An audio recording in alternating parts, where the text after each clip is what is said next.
ሰይጣን ሰውን የሚያውቀው ተመልከቱ፣ እግዚአብሔር ያለበት ሁሉ ጊዜ ደስተኛ ነው። ሰይጣን ወደኛ ሲመጣ መከራን እንዲጨምርልን አንዱ ምክንያት ምን ሆነው በሚመጣው መከራ ስንበጣበጥ ሲያየን አራ ይህማ እግዚአብሔር አብሮት የለም ለአቅም ሰው ላይ ጨምርልሃል ማለት ነው። ዝም ስትል በተሰጠ ነገር እግዚአብሔር ይመስገን ስትል፣ በተሰደብከው ነገር እግዚአብሔር ይመስገን ስትል፣ አንተ ትዕግስተኛ ስትሆን ሰይጣንን በትዕግስት ታሸንፈዋለህ ማለት ነው። እኔ በሞት ያፈርሰዋል። እግዚአብሔር የለመናችሁትን ሁሉ ይሰጣችኋል። የማይሰጠን ግን ለምን መሰላችሁ? ውሻ እንዳንሆን እኮ ነው። ዛሬ ገንዘብ መኪና ስጠኝ ብለው መኪና ቢሰጥህ ነገ አትመጣማ። መኪናን እያሽከረከርክ እዛው ልቀር ነው። የመጨረሻ ከሱ ጋር አንድ እስከምንሆን አይሰጠን። በክርስቶስ ፍቅር የሰከረ ሰው በሰማዕትነት አደባባይ ስለ ክርስቶስ እርቃኑን ይውላል። መጠጥ ባለስልጣናትን እንዳይፈሩ ያደርጋል። በክርስቶስ ፍቅር የሰከረ ሰው ባለስልጣናትን አይፈራቸውም። እኔ ንጉሥ የክርስቶስ ነው፣ የማይሞት ንጉሥ ስላለኝ በምድራዊ ንጉሥ ሃይማኖቴን አልቀይርም ይላል። ተመልከቱ፣ በመጠጥ የተነሳ ሰው እርቃኑን ይውላል። በክርስቶስ ፍቅር የተነሳ ሐዋርያት በሰማዕትነት አደባባይ ራቁታቸውን በመሬት ተጎትተዋል። መጠጥ ሁሉን ያዘነጋል፣ የክርስቶስ ፍቅር ክብርን ያዘነጋል። እስኪ ስትመጣ ቤተ ክርስቲያን ሰባራህ ላይ አይደለም የምትደግምህ። ያን ሰባራህን ተመልከት፣ ታጥባለች በንስሐ ቁስልህን። ያ ቁስልህ ደግሞ እንዳይሰነጠቅ ክራክ እንዳያደርግ ደግሞ ዘይት በተስፋ ታጽናናል። አይዞህ የማይወድቅ የለም ትላለህ። ለዚያ ደግሞ ጫን አርጋ ደግሞ አይዞ ጠንከር በል ቁስሉን ቻለው ብላ ደግሞ ታፈርጥላለህ፣ ትሰግዳለህ። ከዚያ በኋላ ታጥባለች ማለት በንስሐ ልብስ የተቀደደውን ልብስህን ትቀይርላለች ማለት ልጅነትህን ትመልስልሃለች። እንደገና መልሳ ደግሞ ተመልከቱ ያንን ካለበሰችው በኋላ ደግሞ ምግብ ትሰጣለች፣ ስጋው ደግሞ ትሰጣለች። ከዚያም በኋላ ደግሞ እንዳትወድቅ መመሪያ ትሰጣለች። ክርስቲያን ሞትን የሚገል ነው እንጂ ሞት የሚገለው አይደለም። በሰው መቅናት ጥቅም የለውም። ማሸነፍ ማለት እሱ እየሰደበህ አንተ ማመስገን ነው። እግዚአብሔር እንደወደደና እግዚአብሔር እንደፈቀደ መጠን በጣም ለተወሰነ ደቂቃ የምንነጋገርበት የትምህርታችን ርዕስ ሮሜ በሚል እንነጋገራለን። እስኪ በሉ ምን አላችሁ? ሮሜ። እንደው ለእናንተ ተደራሽ ለማድረግ ቃሉን ወይ መጹ ሰባ ሮሜ ወይ ነስኡ ብሔረነ፣ የሮሜ ሰዎች መጥተው ሀገራችንን ይወስዳሉ። እስኪ በሉ የሮሜ ሰዎች በሉ መጥተው ምናችንን ይወስዳሉ? ወይ ነስኡ ብሔረነ፣ ሀገራችንን ይወስዳሉ ወይንም እጅ ያደርጋሉ ብለው ተናግረዋል። የተናገሩት አይሁድ ናቸው። ቃሉን የጻፈልን ቅዱስ ዮሐንስ ወንጌላዊ ነው።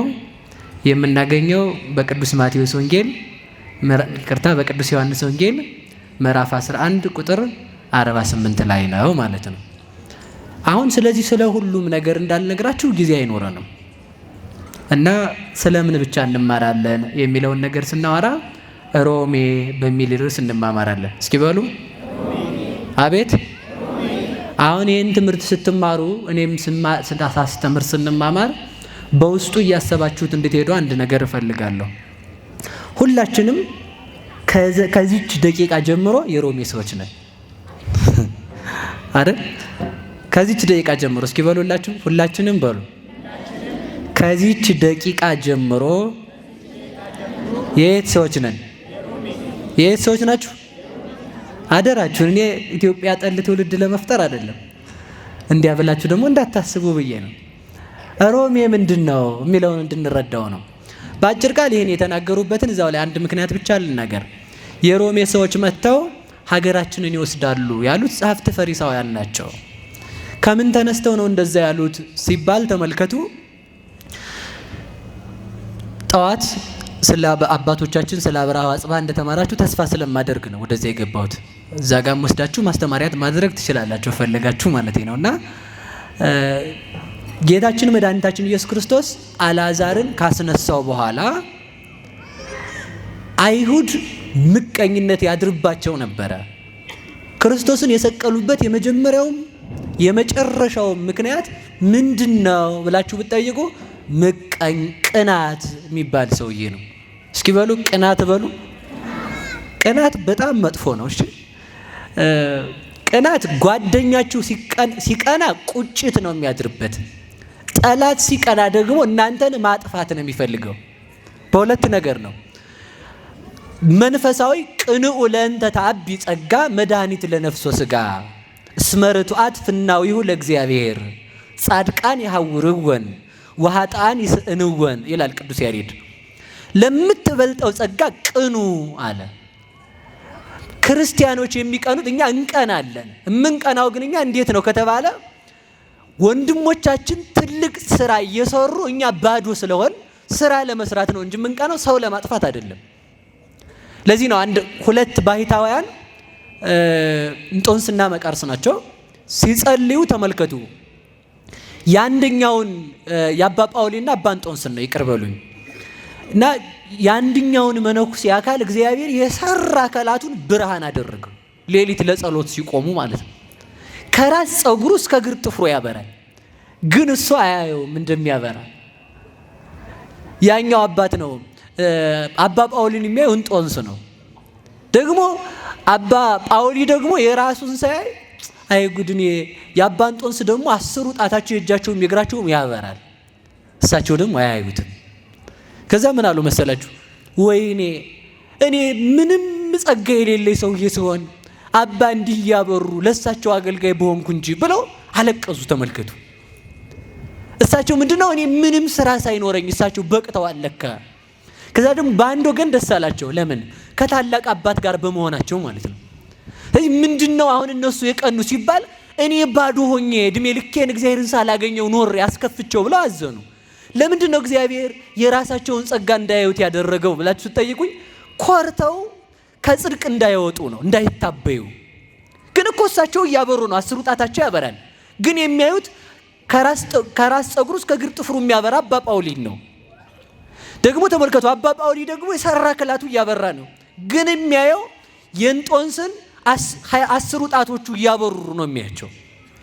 ቅዱሳን ሲቀኑ ለሚበልጠው ጸጋ ክብር ለማግኘት ጽድቅ ለመስራት ይቀናሉ።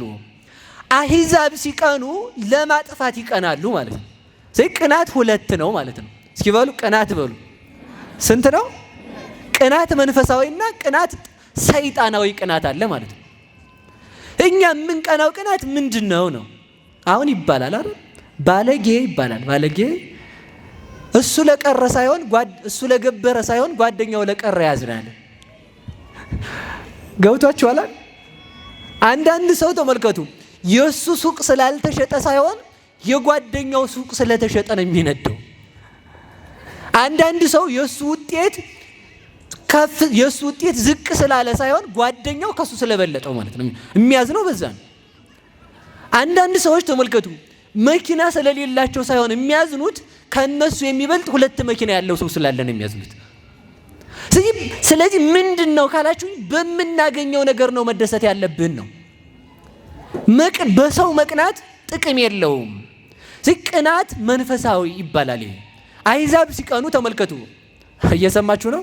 እንደማን ነው ካላችሁ እንደ ፈሪሳውያን። እስኪ በሉ እንደ ፈሪሳውያን በሉ። ፈሪሳውያን ክርስቶስ ላይ የተነሱት ምን ብለው ነው? ሙት የሚያስነሳ ከሆነ፣ እውራንን የሚያበራ ከሆነ፣ ድውያንን የሚፈውሳቸው ከሆነ፣ ጎባጣዎችን የሚያቀናቸው ከሆነ፣ ሽባዎችን የሚያረታቸው ከሆነ ተመልከቱ። አንካሳነ አሮጸ፣ አንካሳዎችን ሽው ብለው እንዲሮጡ አደረጋቸው። ወህሙማነ ፈወሰ፣ የታመሙትን በቃሉ ፈወሳቸው። አይነ ስውሩን በምራቁ አበራው። ሩቅ መሄድ የማይችለውን አይነ ስውር እቤት ገብቶ ጠበቀው። ለምን? አይነ ስውር ነው፣ ሩቅ መጓዝ አይችልምና። እንደዚህ እያደረገ ተመልከቱ። ኃጥአንን ተመልከቱ፣ ቀርቦ ኃጢአት እስከሚሰሩበት አዘቅት የተሸከመችውን ኃጢአት ተመልከቱ። እንኳንስ እግዚአብሔር ሰው እንዳያያት በቀን ውሃ የምትቀዳዋን ሴት ሰው በሌለበት ሰዓት ብቻውን ደክሞት ተቀምጦ ያገኛል። እግዚአብሔር ለሰው ሰዓት አመቻችቶ የሚሰጥ አምላክ ነው። ለኃጢአተኞች እንኳን ተመልከቱ፣ ብቻውን ሄዶ ተመልከቱ፣ ብቻውን መገኘት የሚፈልገውን ብቻውን ያገኘዋል። ሩቅ መሄድ የማይቻለውን ቀረብ ብሎ ይቀመጥለታል። መቃብር የገባውን ሄዶ ያወጣዋል። ተመልከቱ የእግዚአብሔር ቸርነቱ እኮ ተመልከቱ። ዘማውያኖቹን ደግሞ ተመልከቱ እየሄደ ያድናቸዋል። ሰው የሚጸየፋቸውን አላያችሁም ይላቸውን። በዚህ የተነሳ ተመልከቱ ወናሁ ኩሉ ዓለም ተለወድሬሁ የቃሉን ትምህርት የእጁን ታምራት የሰሙ ሰዎች ሁሉ ተከተሉት ጌታን። በዚህን ጊዜ ምን አሉ መሰላችሁ? መንግስት ከእጃችን ልትወጣ ነው። ይህን ታምራት የሮሜ ሰዎች የሰሙ እንደሆነ መጥተው ሀገራችንን ይወስዳሉ አሉ። እስኪ በሉ ይህን ታምራት በሉ። ማን የሰሙ እንደሆነ? የሮሜ ሰዎች የሰሙ እንደሆነ ሀገራችንን ይወስዱብናል። ስለዚህ ምን እናድርግ? ሳይርቅ በቅርቡ እናጥፋ ነው። ተመልከቱ። በዚህ ዓለም ልብ ብላችሁ ስሙኝ። ሰዎች ሲቀኑ ማጥፋት ነው የሚፈልጉት። ግን ተመልከቱ ከአሸናፊዎች አሸናፊ ነን እኛ። እስኪ በሉ ከአሸናፊዎች በሉ። አሸናፊ እኛ አሸናፊ ብቻ አይደለንም። እሺ ይሄን በደንብ ማወቅ አለባችሁ። የአሸናፊዎች አሸናፊ ነን። እስኪ በሉ የአሸናፊዎች በሉ። አሸናፊ ይሄን ሁሉም ሰው ማወቅ አለበት። እውነቴን ነው። እኛ ክርስቲያኖች የአሸናፊዎች አሸናፊ። ለምን? የዚህ ዓለም ገዢዎች አሸናፊ ናቸው። እኛ ደግሞ የአሸናፊዎች አሸናፊ ነን። የዚህ ዓለም ገዢ ዲያብሎስ ተመልከቱ ወይ መጽ መላኩ ለዝንቱ ዓለም ወይ ይረክባተኒ በላይሌ። የዚህ ዓለም ገዢ ዲያብሎስ ይመጣል፣ በእኔ ላይ አንዲትስ እንኳን በደል ስህተት አያገኝም። በሐሌው እንዳልሰራ ለማጠየቅ ተመልከቱ የዚህ ዓለም ገዢ ዲያብሎስ መጥቶ ከኔ የሚያገኘው የኃጢአት ገንዘብ የለውም፣ ንጹሕ ባሕሪ ነኝ። በነቢብም እንዳልሰራ ለማጠየቅ ተመልከቱ ካፉ አንድ ቀን ክፉ እንኳን ወጥቶት አያውቅም። አይሁድን እንኳን ተመልከቱ ቤተ መቅደስን እየበደሉት ለእግዚአብሔር የሚቀርበውን መስዋዕት እየበሉ የባልቴቶችን ገንዘብ እየበሉ እንደዚያ እያደረጉ እንኳን አንድ ቀን እንኳን እናንተ ሌቦች ብሎ አልሰደባቸውም፣ ምንም አላላቸውም። ስለዚህ ምን አለ? የዚህ ዓለም ገዢ ቢመጣ ከኔ የሚያገኘው የለም። ክርስቶስ ያሸነፈው የዚህ ዓለም ገዢ ዲያብሎስ ነው። የዚህን ዓለም ገዢ ያሸነፈው ማን ነው ከተባለ የአሸናፊዎች አሸናፊ ክርስቶስ ነው። ለዚህ ነው ቅዱስ ጳውሎስ ምን አለ መሰላችሁ? ኢትትቃወሙ ወለእኩይ በእኩይ ክፉን በክፉ አትቃወሙ አለ። በሉ እስኪ ክፉን በሉ በክፉ አትቃወሙ። ክፉን በክፉማ ሰይጣንም ያሸንፋል ነው። ጦርም በጦርማ ሌላም ሰው ያሸንፋል። ክፉን እኛ የምናሸንፈው ክፉን ተቀብለን የሐሳባችን ልዕልና ነው የሚያሸንፈው። ሰማዕታት መዋዕያን ይባላሉ። እስኪ በሉ መዋዕያን በሉ በሉ አሸናፊዎች በሉ። ምንድነው አሸናፊ ማለት? ቅዱስ ጊዮርጊስ አልታረደም? ሰማዕታት አልተቆና ምንድነው አሸናፊ ማለት? የገጠምነው በዱላ አይደለም። ይሄ ልብ ብላችሁ ስሙ እሺ።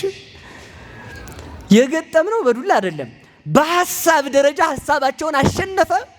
በመሞትም ቢሆን 3 ጊዜ ከሞት ተነስቶ አሸንፏቸዋል። 3 ጊዜ ማለት ነው።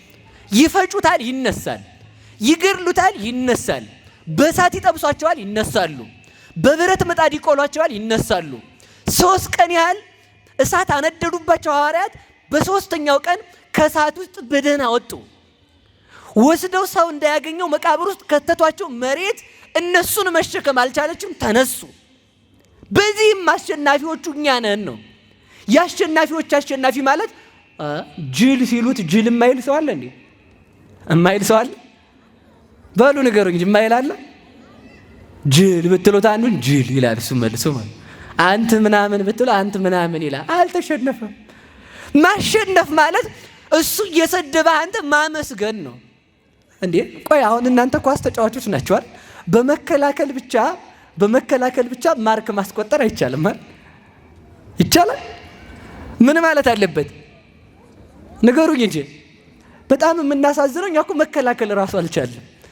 መከላከል የሚባለው ሰው ሲሰድብ ዝም ማለት ነው አንዱ መከላከል የሚባለው አንተ ሌባ ሲል እግዚአብሔር ይስጥልኝ እግዚአብሔር ያክብርልኝ ነው የሚባለው። እንዴ ይቀርባልኝ እንደውም ከተቻለ ዝም ብሎ ማለት መከላከል የሚቻለው ጎል አስቆጠርክ የሚባለው ሲሰድብህ እግዚአብሔር ያክብርልኝ። አንድ አባት ነበረና ገዳም ውስጥ በጣም ስድብን ሊመነኩስ ሲሄድ አገኙትና አባ አሉት። አቤት። የሚሰድብህ ሰው ፈልገህ ተሰደብ አሉት። የሚሰድበው ሰው አጣ። በጣም ነው የሚገርመው። ቢመጣ እኮ እዚህ ከተማ ይጠግብ ነበር ማለት ነው ያባት ማለት ነው። በጣም የሚሰድብ ሰው ፈልገህ ተሰደብ ሲሉት ስድብ የሚሰድበው ሰው ጠፋ።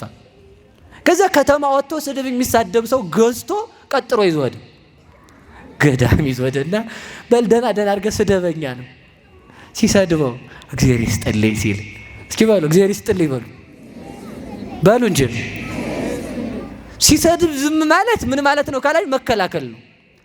እኛ ግን ያልተከላከል ጎል እየተቆጠረብን ነው ያልኳችሁ ያሉት። ሲሰድብ ዝም ስትል ተከላከልክ። ማጥቃት ጎል ውስጥ ማስገባት አይደል እንዴ? ማጥቃት የሚባለው መልሰህ እግዚአብሔር ይስጥልኝ ስለሰደብከኝ። አንተ ባትሰድበኝ ማን ክብር ያሰጠኛል? አንተ ባታማኝ ማን ክብር ያሰጠኛል? አንተ ባትሸጠኝ ማን ክብር ያሰጠኛል? አንተ ባታዋርደኝ ማን ያዋርደኝ ነበር? እንዲህ ያለ ክብር የሰጠኝ እግዚአብሔር ይስጥ እንጂ። እውነት የክርስትናዬን ሲገለጥ እኮ ተመልከቱ። ማር የያዙ እጆችን ካልተቀበልካቸው እንዴት ነው ህይወት ሊጣፍጥ የሚችለው? ስድብን መቀበል ስትችል ህይወት እየጣፈጠ ይሄዳል። ከዛ አባት ምንድነው ያላቸው መሰላችሁ? እግዚአብሔር ይስጥልኝ እያለ ብሩ ሲያልቅበት ሰውየው ሄደ። በነፃ አልሳደብም ብሎ ማለት ነው። ከዛ አንድ ቀን ከተማ ሲወጣ ቃል ይገዛ የሆነ ሰው አጋጠመውና ሞላጫ መነኩሴ ሌባ አለው። እኪሱ ቢገባ ብር የለም። እግዚአብሔር ይስጥልኝ ከፍዬ ነበር የምሰደበው በነፃ አቀመሱኝ ብሎ ቤቱን ሄደ ማለት ነው። እና መሰደብ ጽድቅ ነው እያልኳችሁ ያለው። እስኪ በሉ መሰደብ በሉ ምንድን ነው? እኔ በሞት ያፈርሶንላችሁ። ሰርቃችሁ ብቻ ሳሰርቁ ሳይሆን ሳሰርቁ ከተሰደባችሁ ብፁዓን ናችሁ። ሰርቃችሁ ከተሰደባችሁ ቢያንስ ደግሞ እግዚአብሔር ይስጥልኝ እውነት ነው ካላችሁ ኃጢአታችሁን አመናችሁ ማለት ነው። በዚያም ደግሞ ተጸድቃላችሁ ማለት ነው። ለዚህ ነው ሰው ስድብን መለማመድ አለበት፣ ክፉ ነገርን መለማመድ አለበት። ህሊናው እንዳይረበሽ መሆን አለበት። እኔ በዚያውም ልንገራችሁ ሰይጣን እግዚአብሔር ከኛ ጋር አለመሆኑን የሚያውቅበት አንድ መንገድ አለ። ማን ከኛ ጋር አለመሆኑን ባለው እንጂ ንገሩኝ። አሁን በእኔም በእናንተ ማሰብ እግዚአብሔር ከኛ ጋር ነው አይደለም? እርግጠኛ ናችሁ? ኧረ ተው። እሺ አሁን እናንተ ጥሩ ስድብ ንገሩኝ እስኪ ወይ ጥሩ ስድብ እኮ አቤት የለም። እሺ ዝም ብዬ ማለት ነው እናንተ ሌቦች ብላችሁ ትናደዳላችሁ አትናደዱ? የእውነቷን ንገሩኝ በሉ እንጂ በሞቴ ንገሩኝ።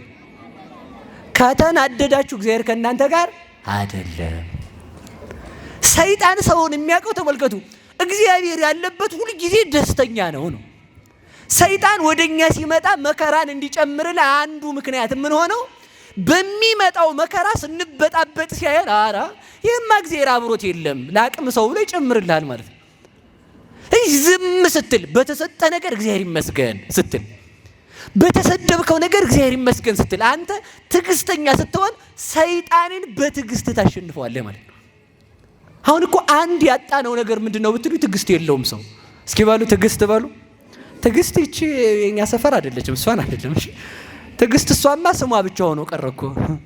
ስሟ ትዕግስት ሁላችንም ነው። እሺ ታውት እንግዲህ ትዕግስት የምትባሉ ሴቶች እንዳትቆጡኝ እሺ። እና አደራችሁን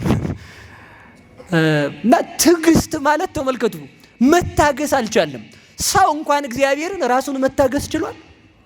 ራሱን አሁን ቆይ ራሳችሁን ታግሳችሁታል? ራስን መታገስ ማለት እኮ ብላ እያለ እረፍ ያኮ ነው።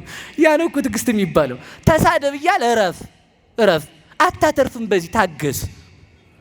ከቤተ ክርስቲያን ውጣ እያለ እረፍ። ቤትህን ሄደህ ምን ልታረግ ነው ማለት እኮ። አትቁረብ ሲል ደግሞ እረፍ። ከፈጣሪ ጋር በመሆኔ እንጂ ባለመቁረብ የማተርፈው ነገር የለኝም ማለት እኮ ነው ትዕግስት ማለት። ሰው እንኳን እግዚአብሔርን ሚስቱን አይታገስም። ኧረ ሚስቱን እንደው ኧረ ተውት ሚስቱን። ለምነን እኮ ተመልከቱ እግዚአብሔር ይዞ በሚመጣበት ቀን እኛ ሰልችተን ቤታችንን እግዚአብሔር ደግሞ ተመልከቱ ዝም የሚለን ውሻ እንዳንሆን እኮ ፈልጎ ነው። እስኪ በሉ ዝም የሚለን በሉ ውሻ እንዳንሆን ነው። ምን እንዳንሆን? ቆይ በሞት ያፈርሰውን ውሻ እበርከች እንዳለ ዳቦ ጣል ብታረጉለት ያድራል በር ዳቦውን ይዞ ሰፈሩን እያውደለደለ ውልቅ። ውሻ እንዳይሄድ መድኃኒቱ ዳቦውን እያሳዩ ማሳደር ሲሆን ጣል ታረግለታል። እንዳይ ደግሞ ትልቁን ሊጨምረኝ ነው ያችን ጎረስ አድርጎ ፍጥጥ እዛው ፍጥጥ ብሎ ውሻ ያድራል ማለት። እኔ በሞት ያፈርሰዋል። እግዚአብሔር የለመናችሁትን ሁሉ ይሰጣችኋል። የማይሰጠን ግን ለምን መሰላችሁ? ውሻ እንዳንሆን እኮ ነው። ዛሬ ገንዘብ መኪና ስጠኝ ብለው መኪና ቢሰጥህ ነገ አትመጣማ። መኪናን እያሽከረከርክ እዛው ልቀር ነው። የመጨረሻ ከሱ ጋር አንድ እስከምንሆን አይሰጠንም። አንዱ አላሉ ሲጸልይ ከተማ ገባ። እውነት የለም አሁን ነግረው ሄደው ሰውየው ደግሞ ሰምቶ እንዳይቆጣ ችግር የለውም እንሸማገላለን። እና ሲጸልይ ከተማ ይገባል። ደግሞ ሲጸልይ አሜሪካ ሄደና አረፈ። ተመልከቱ። አሜሪካ ሄደና ጸሎቱን አቋርጦ ተኛ። ሰውየው ሞና ነው ማጸልይ አለው። ከኢትዮጵያ የሚያውቀው ሰውዬ ሄዶ አሜሪካ ከገባው የት አስገባኝ ብዬ ነው የምጸልየው። እዚህ በኋላ ጨረሰ ማለት ነው። ብዙ ሴት ባል ፈልጎ ባል ሲያገኝ ቤተክርስቲያን ድርሽ አይል ድርሽ በቃ እስከ 4 ሰዓት ይጋደማል ማለት ነው። ብዙ ወንድ ቤተክርስቲያን መጥቶ ባለስልጣን ሲሆን ቤተክርስቲያን በሩ ነው ያውቀው። አይሳለምም። ተመልከቱ። ውጤት እንዲመጣልህ አልቅሰው ውጤት ሲመጣ ለምን እግዚአብሔርን ረሳው ነው እኮ። ውሻ እንዳንሆን እኮ ነው እግዚአብሔር። እንዲሁ እመቤቴን እግዚአብሔር የለመናችሁትን ያልሰጣችሁ ተመልከቱ፣ ስለሚወደን ብቻ ነው። ምን ስለሚለን? በሞቴ ወጥተን እንዳንሄድ እኮ ነው እንደ ውሻ ማለት ነው። የተሰጠችንን ይዘን እልም እንደው በሞት በደንብ አስታውሱ። የሆነ ትንሽ ነገር ስትደረግልን እግዚአብሔር ቤት ነው የምንቆየው? የት ነው የምንቆየው? አሁን እኮ እዚህ የመጣችሁት እኮ የሆነ ትንሽ ጎደሎ ኖሯችሁ ነው። መድኃኔዓለም ጎደሏችንን ይምላልን። ጎደሎ ህሊናችንን ነው። እኔ ገንዘቡን አላልኩም፣ እሱ ትርፍ ነው። እሺ ጎደሎ ህሊናችን ከተሞላ ይውላችሁ ሁሉ የሱ የሆነ እግዚአብሔር ለኛ ለመስጠቱ እግዚአብሔር ንፉግ ነው እንዴ? ንፉግ አይደለም። ያልሰጠን እንደ ውሻ እንዳንሆን እግዚአብሔር በቤቱ ያጽናን፣ በቤቱ ያጽናን። ቢሰጠንም ወዶን እስኪ በሉ፣ ባይሰጠንስ በሉ ንገሩኛ። ሰጥቶን ከምንለይና ሳይሰጠን ከሱ ጋር ከምንሆን ምረጡ እስኪ። ለዚያ እኮ ነው ተመልከት፣ ራስህን አሞህ ጸበል ቤት መተህ እንድትጋደም ያደርጋል። ጆሮህ ታሞ ቅዳሴ የማታስቀድሰው ተቀድሶ ነው ቅባ ቅዱስ የሚደረገው ስትባል መምህርዬ እንደው አስቀድሼ ቅባ ቅዱስ ላስደረግ ትመጣለህ ማለት ብቅ ብለህ አታውቅማ፣ ታስቀድሳለህ። ስለዚህ እግዚአብሔር በበሽታ ሰውን ይስበዋል፣ ግን የኃጢአት ሳይሆን የጽድቅ እንዲያደርግልን መድኃኔዓለም ይርዳን። ስለዚህ ተመልከቱ፣ ማሸነፍ ሁለት ነገሮች አሉት። በዚህ ዓለም ሁለት ጎል ነው ያለው። እሺ እስኪ በሉ ሁለት ጎል በሉ። ስንት ጎል ነው ያለው? በኳስ ሜዳ ስንት ጎል ነው ያለው? በሉ ከሁለት አንዱ ማግባት አለብን። ገብቷችኋል? ሁለት ጎል ነው ያለው። በሰማይም አንድ ሲሆን ነው አንድ መንግስተ ሰማያት። በቃ ሁለት። የትኛው ጋር ነው እየተጫወትክ ያለው ነው? አንተ የትኛው ነው እየመታ ያለው? የቱ ጋር ነው ስትጫወቱ የምትሉት? ውሏችሁን ስናመሻ መሸ ነው የት ጋር ነው? እኔ ማታ እኮ ተመልከቱ፣ ወረቱን የከሰረ ነጋዴ እኮ መጥፎ ነው። ተመልከቱ፣ መንግስተ ሰማያት እግዚአብሔርን የከሰረ ክርስቲያን ምንም አይጠቅም። እግዚአብሔርን እንዳንከስር መድኃኔዓለም ይርዳን። የዋላችሁበትን ማታ ከየትኛው ነው ጎል ያስቆጠርኩት? ተሳድበህ ከሆነ ትክክለኛ ሲኦል ነው ጎል ያስቆጠርከው። ሲሰድቡ አመስግነህ ሄደህ ከሆነ ወይንም ሲሰድቡ ዝም ካልክ ተከላክለሃል፣ አልገባብህም፣ ትሻላለህ። ሲሰድቡ ካሻርክ ገብቶብሃል ማለት ነው። ሲሰድቡ ካመሰገንክ ቀጥታ የመንግስተ ሰማያት ጎል ያስቆጥራል ማለት ነው። ስለዚህ በዚህ መስመር እንድንሄድ መድኃኔዓለም ይርዳን። ተመልከቱ፣ እነዚህ ሰዎች ቅናት ይህን ያደርጋል። በሰው እንዳንቀና መድኃኔዓለም ይርዳን። ስለ ቅናት በሰፊው ሌላ ቀን ብናወራ ደስ ይለኛል። ወደ ነገር የሌድ እስኪ በሉ ክርስቶስንም የሰቀሉት ተመቅኝተው ነው። እስኪ በሉ ክርስቶስን የሰቀሉት በሉ ምን ብለው ነው? እኔ በጣም ይገርመኛል። በተለይ የመናፍቃኑ ቅናት መስቀል ስናረግ እዚህ አዳራሻቸው በር ላይ መስቀል ያረጋሉ። ከውስጥ እኮ ባዶ ነው። እንዲሁ እናንተ ቅናት እኮ ከባድ እኮ ነው። ተመልከቱ። ግን በጣም ደስ የሚለው ነገር ተመልከቱ፣ በመስቀሉ ክርስቶስ ይፈርድብናል ማለታቸው ነው። ከቃሉ ጋር ናችሁ? ከቃሉ ጋር ናችሁ? አንድ ነገር ልንገራችሁ። እግዚአብሔር በሉ ሁላችሁም አፍን ከፍቶ ፊትን ጸፍቶ እንኳን ሰውን አህያን ያናግራል በሉ ማንን ያናግራል? እንኳን አህያን ድንጋይን ያናግራል በሉ። እንኳን አህያን በሉ ድንጋይን ያናግራል። ተረት አይደለም እነሱ እንደሚሉት ተረት ሲነሱ ነው። እና ተመልከቱ የበላምን አህያ ያናግረዋል። እብነ ቢታንያን ያናግረዋል እግዚአብሔር ተመልከቱ በጠላቶቹም ቢሆን ይሰበካል። ይሄን ወቁልኝ እስኪ በሉ እግዚአብሔር በሉ በማን ይሰበካል? ስለሰበኩለት ግን አይጸድቁም።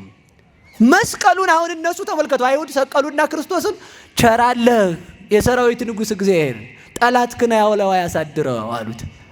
እንዴ ሰው ይሄን ያህል ይታመማል? ጠላቶቹ ማን ናቸው? በሉ ንገሩኝ። እኛን አታውለን አታሳድረን እኮ ነው ጸሎቱ። ተመልከቱ መናፍቃኑ አሁን ኦርቶዶክስን ለማናደድ መስቀል ቢሰቅሉ ክርስቶስ በመስቀሉ ዓለምን አድኗል እያሉ እየሰበኩ ነው። ሌላ ምንም ትርጉም የለው። በመስቀሉ ያላመነውን እኛን ይፈርድብናል አሉ ማለት ነው። ትርጉሙ እሱ ነው። ክርስቶስ በሰይጣንም ቢሆን ይሰበካል። የሰይጣን ስብከት ግን ልክ አይደለም ነው። ከበሮ ደግሞ ግው ማድረግ ይዘዋል። ምን ማለታቸው ነው? ሰፊው የአዳም ልቅሶ ጠባቧ የዮሐንስ ስብከት ናት እኮ። አዳም አለቀሰ ዮሐንስም ሰበከ አሉ። ከበሮውን ሲመቱት ደግሞ ተመልከቱ። ከበሮውን እነሱ ሲመቱት የሚሰብኩት እኛኑ ነው። በቃ አለቀ። ተመልከቱ ከፊት ሲመቱት ስፉ የመለኮት ምሳሌ ነው። ጠባቡ ንዑስ የሚባለው እሱ የሥጋ ምሳሌ ነው። ስፉ አምላክ በንን የሚሰብኩት ኦርቶዶክስ። ተመልከቱ ከበሮ ደግሞ ተመልከቱ ከበሮ የማያውቅ ሰው ከበሮ ሲመታ ነው የሚያሳዝኑት ማለት ነው። እስኪ ከበሮ በሉ እንጂ ከበሮ ሰው ነው ራሱ ማለት ነው። እርጥብ ከበሮ ይጮሃል? በመቴ ንገሩኝ። እርጥብ ከበሮ ይጮሃል? ያ ከበሮ ደመ ነፍስ የሌለው ደም የሌለው ደረቅ ነው። ምን ማለት ነው? ከደመ ነፍስ ከስጋዊ ሐሳብ የተለዩትን ታጸድቃለህ አሉ። እነሱ ግን ደመ ነፍስ እንስሳ ናቸው ነው። እኛ ደመ ነፍስ ነን ብለው እየሰበኩልን እኮ ነው። ተመልከቱ ከደመ ነፍስ ያልተለዩ ከበሮን ሲመቱት እኛ ደመ ነፍስ ነን፣ ደመ ነፍሳችንን የደመ ነፍስ ሥራ በመስራታችን ትፈርድብናለህ አሉት ማለት ነው። እኛ ግን ተመልከቱ ምንድን ነው መሰላችሁ ጣፉ ግርፋቱን ደግሞ ምኑን እናስብበታለን? እነሱ ላይ ብናየውም ክርስቶስ ተገርፈ ነበር፣ በተገረፍከው ግርፋት ስላልተጠቀምኩ ትፈርድብኛለህ ማለታቸው ነው ማለት ነው። ቤተ ክርስቲያን ስንዱ እመቤት ናት። የእሷ ልጅ አደረገን። እግዚአብሔር ይመስገን፣ እግዚአብሔር ይመስገን በሉ እንጂ ማን ይመስገን? በቃ ይሄ ነው። የትኛውም ቦታ ብናየው ኦርቶዶክሳዊ ትርጉም ያለው ኦርቶዶክሳዊ ትርጉም አለው። ስለዚህ ተመልከቱ አይሁድ ተመልከቱ ምን አሉ መሰላችሁ? የሮሜ ሰዎች መጥተው አገራችንን ይወስዳሉ አሉ። እሰይ አዎ መጣ። የሮሜ ሰዎች አገራቸውን ወሰዱ። የሮሜ ሰዎች እነማን ናቸው? ሐዋርያት።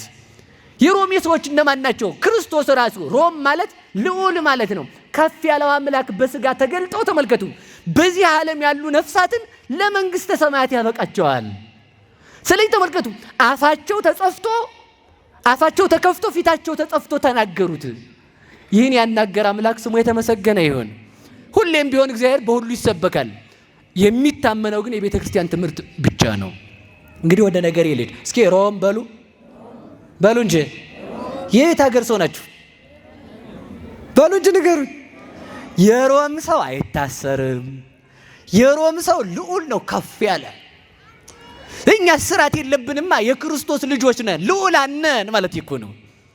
የሮም ሰዎች ነን ማለት ሮም ማለት የቃሉ ትርጉም ተመልከቱ ከፍ ያለ ማለት ነው። እስኪ በሉ ከፍ ያለ በሉ። ከፍ ያለ ማን ነው? ክርስቶስ ነው። ከፍ የሰማይ ሰዎች ነን ማለታችን ነው። የሮሜ ሰዎች ነን ስንል ማለት ነው። የሮሜ ሰዎች ነን ማለታችን የቤተ ክርስቲያን ልጅ ነን ማለታችን ነው። እስኪ በሉ የሮሜ ሰዎች ነን በሉ። የማን ልጆች ናችሁ? የቤተ ክርስቲያን ልጅ። በቃ በአንድ ቃል ብቻ ነው ይሄንን ማስረው። እንግዲህ አሁን ሮሜ ላይ ነው ያለ ነው።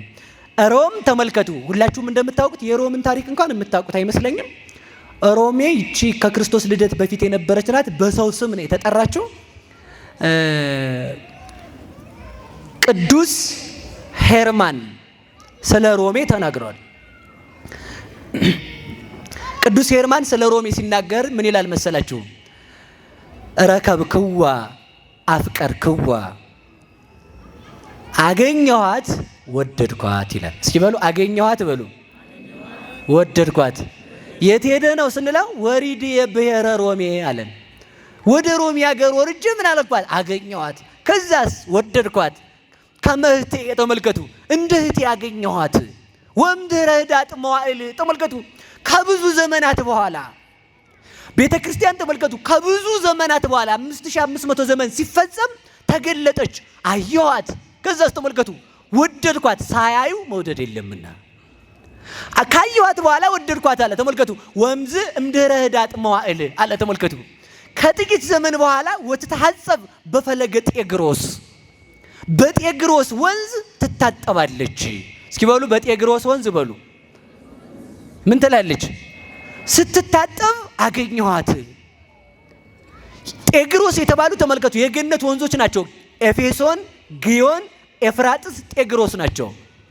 የማር ወንዝ፣ የወተት ወንዝ፣ የዘይት ወንዝና የወይን ወንዝ ናቸው። 4 ወንዞች ናቸው። በእነዚህ ሁሉ ስትታጠብ አገኘኋት። ማር ምንድን ነው? መራራው ሕይወቷ ጣፍጦላት አገኘኋት። ወተት ምንድን ነው? ወተት ያሳድጋል። ወደ እግዚአብሔር አድጋ አገኘኋት። ክርስቶስን መስላ ተመልከቱ። ወይን ያሰክራል። በክርስቶስ ፍቅር ሰክራ አገኘኋት። የዚህ ዓለም መጠጥ ተመልከቱ ባለስልጣናትን ያስንቃል፣ ሁሉን ያስንቃል። እስኪ በሉ መጠጥ በሉ። ሁሉን ያስንቃል። ምንን ያስንቃል? አንድ ሰውዬ ጠጣና አፄ ቴዎድሮስን አገኛቸው። ከዛ በፈረስ እየሆኑ ሲሄዱ ታጠቅ የሚባል ፈረስ ነበራቸው። ቴዎድሮስ አላቸው። አቤት አሉት። ታጠቅን ልግዛ አላቸው። መጠጥ እኮ ጎበዝ ሰውዬ እኮ ነው ተመልከቱ ሲላቸው ምን አሉት? እሺ አሉት። እና ከዛ ወታደሩ ሰይፉን መዘዝ አረገና አፄ ቴዎድሮስ ነው እንዴ የምትናገራቸው? ልበለው በሰይፍ ሲላቸው አይቶ ቆይ ነገ ጠይቀዋለሁ አሉና ትተውት ሄዱ። ነገ አስጠሩና ጀግናው ፈረሴን አገዛኝም አሉት። ቆይ ጌሾና ጓደኞች ጋር መክሬ ልምጣ አላቸው። ጓደኞቹ ማን ናቸው? ጌሾና በቅል ጋር መክሬ ልምጣ ማለት ነው። ጌሾና በቅል ሲገቡ በቃ ደፋር ነው የሚያደርጉት ሰውን ማለት ነው። ስለዚህ ተመልከቱ መጠጥ ተመልከቱ የለበሰውን ራቁት ያደርጋል። በክርስቶስ ፍቅር የሰከረ ሰው በሰማዕትነት አደባባይ ስለ ክርስቶስ እርቃኑን ይውላል። መጠጥ ባለስልጣናትን እንዳይፈሩ ያደርጋል። በክርስቶስ ፍቅር የሰከረ ሰው ባለስልጣናትን አይፈራቸውም። እኔ ንጉሥ የክርስቶስ ነው፣ የማይሞት ንጉሥ ስላለኝ በምድራዊ ንጉሥ ሃይማኖቴን አልቀይርም ይላል። ተመልከቱ በመጠጥ የተነሳ ሰው እርቃኑን ይውላል። በክርስቶስ ፍቅር የተነሳ ሐዋርያት በሰማዕትነት አደባባይ ራቁታቸውን በመሬት ተጎትተዋል። መጠጥ ሁሉን ያዘነጋል። የክርስቶስ ፍቅር ክብርን ያዘነጋል። እስኪ በሉ የክርስቶስ ፍቅር በሉ ክብርን ያዘነጋል። ተመልከቱ ወጻይኩ ውስተ ገዳም ይላል ቅዱስ ያሬድ። ከበረሃ ወጣሁ ማለት ከድንቁርና ወጣሁ። እንዘ እሴብሖ ለእግዚአብሔር እግዚአብሔርን አመሰግነው ዘንድ ወበየር ኢኩ ዘኢኮነ ኃይሉ ከመ ኃይለ ሰብ እንደ ሰው ያይደለ ኃይል አየሁ። ተመልከቱ ከዛ በኋላ ምን አለ መሰላችሁ? ይእዜኒ ለሰላም ንትለዋ። ከዚህ በኋላ በዚህ ዓለም ያለውን ሰላም ትተን ሰላም ድንግል ማርያምን እንከተል፣ ሰላም ክርስቶስን እንከተል፣ ሰላም ቤተ ክርስቲያንን እንከተል፣ ሰላም ወንጌልን እንከተላለን። እንዴት ብለነዋል? እስመ ተወልደ ክርስቶስ በሀገረ ዳዊት። ክርስቶስ ተመልከቱ በዳዊት ሀገር ከዳዊት ባህሪ በቤተልሔም ተወልዶልናልና። እንዴት ሆኖ ስንለው ተመልከቱ ሰብ ኩሎ ዘይከውን ኮነ ዘእንበለ ኃጢአት ባይቲታ። ሰው ሁሉ የሚሆነውን ከኃጢአት በቀር ሆነልን። የክርስቶስ ፍቅር እንደ ሰምፔር ሆኖ ይሳበን ይላል። የክርስቶስ ፍቅር እንዲስበን መድኃኔዓለም ይርዳን። ስለዚህ ተመልከቱ ሮሜ ማለት ምን ማለት ነው? በሉ ንገሩኝ እንጂ ልዕልት ማለት ነው። ልዕልት ደግሞ ቤተ ክርስቲያን ናት። እዚህ ጋር ነው ትምህርታችንን የምንይዘው አላችሁ። እስኪ የአዳም ሚስት ማን ነው ስሟ? አቤት ሔዋን። ከየት ነው የተገኘችው? ከአዳም ግራ ጎን አይደለም ቀኝ ጎን ነው። እሺ ሴቶችን በተክሊል ስትቀመጡ በግራ እንዳትቀመጡ በቀኝ ነው መቀመጥ። ለምን? ከቀኝ ነው የተገኛችሁት። እሺ ግራ የሚል ትርጓሜ አለ፣ እሱን አልተረጉምም። ግን ቀዳማዊ አዳም ከቀኝ ጎኑ ያላስገኛትን ክርስቶስ ቀኝ ጎኑ ነው ግራ ጎኑ ነው የተወጋው? ስዕሉ ላይ ይኸውልህ፣ ቀኝ ጎኑ ግራ ጎኑ። ቀዳማዊ አዳም ከቀኝ ጎኑ ሔዋንን እንዳስገኘ ዳግማዊ አዳም ክርስቶስ ደግሞ ሙሽሪት የሕያዋን እናት ቤተ ክርስቲያንን ከየት ነው ያስገኛት? ከቀኝ በሉ እንጂ ከቀኝ ጎኑ። ስለዚህ ተመልከቱ፣ በአጭር ቃል ትምህርቴን እየጠቀለልኩ ልመጣ ነው። ሮሚ ማለት ልዕልት ማለት ከሆነ ልዕልት ማለትም ቤተ ክርስቲያን ናት። የሮሚ ሰዎች ነን ማለት የቤተ ክርስቲያን ልጆች ነን ማለት ነው። ስለዚህ ተመልከቱ፣ ክርስቶስ አዳም ከቀኝ ጎኑ ሙሽራውን እንዳስገኘ ሔዋንን ክርስቶስ ከቀኝ ጎኑ አስገኛት። ያችን ላያት ወደድኩ።